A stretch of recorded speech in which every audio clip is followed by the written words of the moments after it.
Ça ne m'intéresse pas de parler de ça pour le moment, parce qu'il y a des projets, moi je n'ai pas de galeriste, il y a des opportunités qui m'intéressent, je travaille avec des équipes, et il faut que je trouve les endroits qui me plaisent. Il y a des propositions,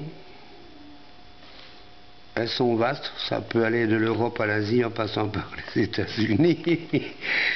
C'est pas un problème, mais le problème c'est que moi je ne suis pas un grand participant, et voilà on passe à la seconde partie, du commerce de l'art. Que penses-tu du commerce de l'art? Voilà, on y est. Est-ce que ça enlève l'âme de l'artiste? Est-ce que ça... Pas du tout. Est-ce que ça pousse les artistes à créer pour gagner de l'argent? Oui, moi je suis pas marchand de pain, hein. Je vends pas des petits pains, je vends pas des trucs, je n'ai rien à voir strictement avec ce genre de choses. Il y en a qui le font. Moi, je les appelle les marchands de pain. Bien sûr, il y a des grands artistes qui sont des extraordinaires hommes d'affaires, mais qui font quand même des créations inouïes. Ça coûte un pont, c'est formidable. C'est toute une organisation, si tu n'as pas 100 personnes pour le faire, si tu n'as pas des investisseurs, si tu n'as pas les galeristes qui distribuent, qui diffusent, c'est une organisation, ce sont des entreprises peut-être les plus importantes au monde d'ailleurs, car ça brasse beaucoup plus d'argent qu'une banque, quelque part. Maintenant, moi je vais dire ceci. Oui. Moi, je fais ça par passion et par personnalité. L'argent est accessoire.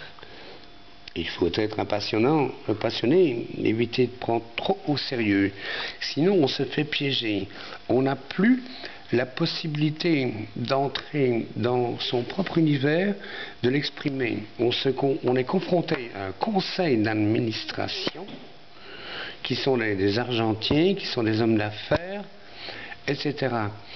Bon, ça peut être intéressant dans certaines affaires, dans certains coups et certains projets, mais je ne suis pas persuadé que l'artiste fondamental est vraiment fait pour faire ce genre de choses.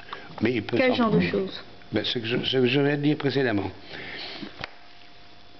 L'aléatoire et le conseil d'administration et le pognon qui est investi pour cet artiste, le commerce, d'accord? Mais il est toujours possible de fonctionner avec, mais alors en étant proche